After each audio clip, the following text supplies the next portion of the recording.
If you look at a thermal image of a city and then compare that to a map of vegetation, you'll find that where there's greenery, the temperature is lower.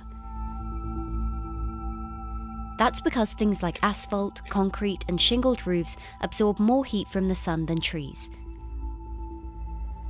This is the urban heat island effect, and it accounts for higher temperatures in cities, often by several degrees compared with their surroundings.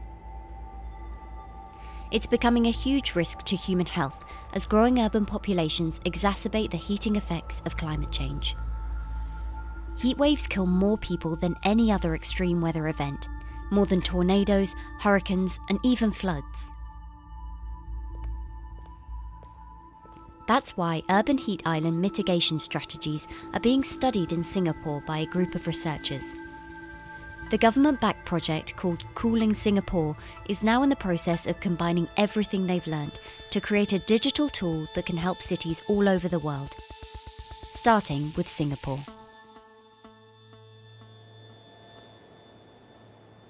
In Singapore, close to the equator, temperatures regularly rise above 32 degrees Celsius or 90 degrees Fahrenheit.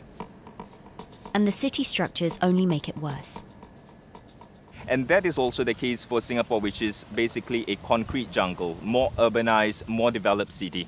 And even in Singapore, what you have is a situation whereby there's a temperature difference of 7 degrees Celsius between the more urbanized and the more rural areas. The government has taken drastic steps to keep temperatures down. This is Gardens by the Bay, an award-winning park, and inside this greenhouse is a pleasant 24 degrees. That's because the dome, along with 24 nearby towers full of thousands of people, is chilled by what's probably the world's largest underground district cooling system. It uses a large central plant that cools water and then pipes it into banks, residential towers, an exhibition centre, shopping malls, and the city's iconic Marina Bay Sands hotel and casino complex. So one of the biggest perks of using this system for the buildings is that they can save 40% in terms of electricity usage compared to your traditional air conditioners.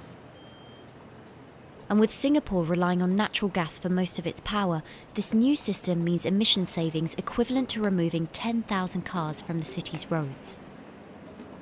That has big implications for the rest of the world. If things stay as they are, more than a third of the world's electricity could end up being used to cool buildings and vehicles by 2050. As the world gets hotter, gets warmer, there is a greater need for air conditioning and as well as refrigerators, for instance. And the more people are buying these household appliances, the more energy usage they use, and they release heat more, and that then exacerbates climate change. It's a vicious circle. And so since 2017, researchers at Cooling Singapore have been identifying design solutions that reduce our need for so much cool air in the first place. One thing many cities have in common, and that's the importance of vegetation.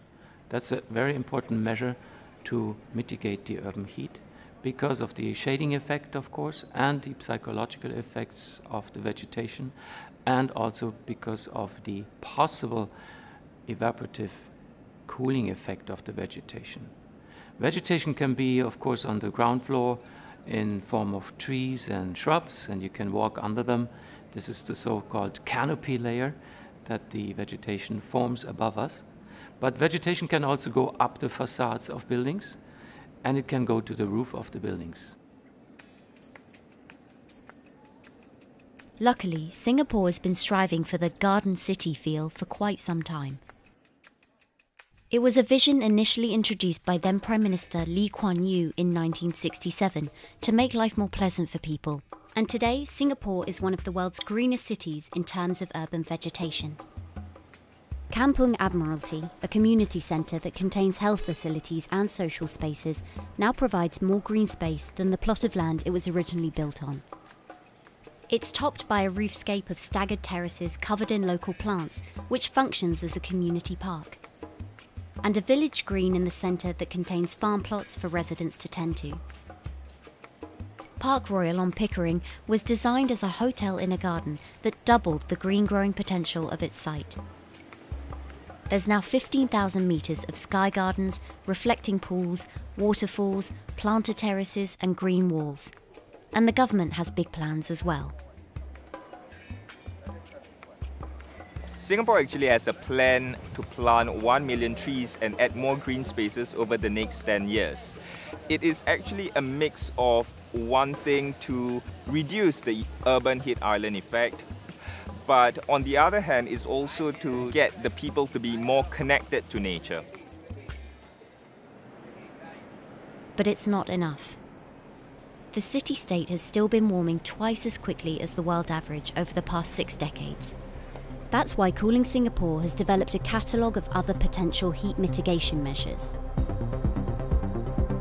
When you try to mitigate the urban heat island effect in a city or in any building, in a village as well, the first place to start is by shading of the windows. You have to keep areas clear so that the wind can move through it. Water of a certain depth can act as a very good thermal buffer. If you have to construct heavy buildings such as high-rises, at least you can make the surface, the facade, less heavy, and you can protect it from direct sun penetration. We have to make sure that no combustion engines will be in the city in the middle and the medium to long-term range.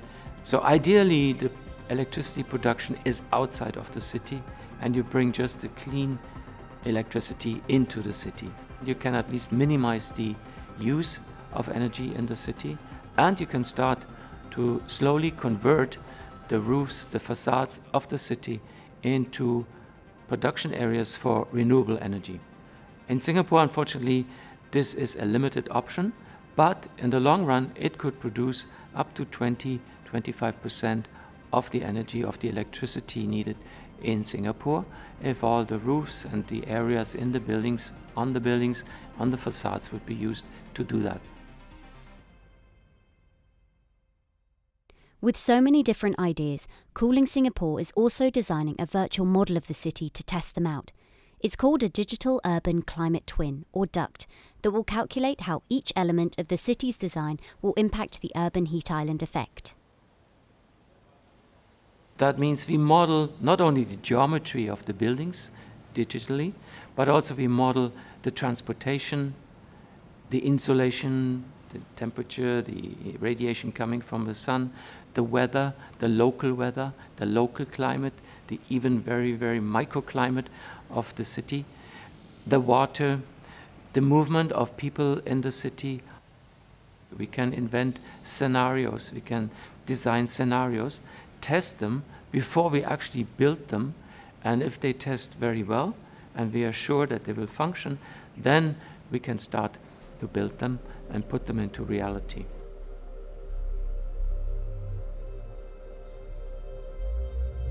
Singapore will be using this new tool to figure out which actions it should take next. And the model can be applied to any city, whether it needs to keep heat out or keep heat in, which will ultimately save energy, slow climate change, and improve our quality of life. So this is something that Singapore will be able to export, maybe even together with its city development systems that it already has. Singapore is one of the very few cities in the world that really combine this scientific approach with a very well-established urban redesign and urban design approach. Through its agencies and the combination of its agencies, it has achieved a lot in the past. If it keeps following the scientific path and the combination with the other knowledge in the city already, we think that it will be a very comfortable and very livable city in the future, even more than today.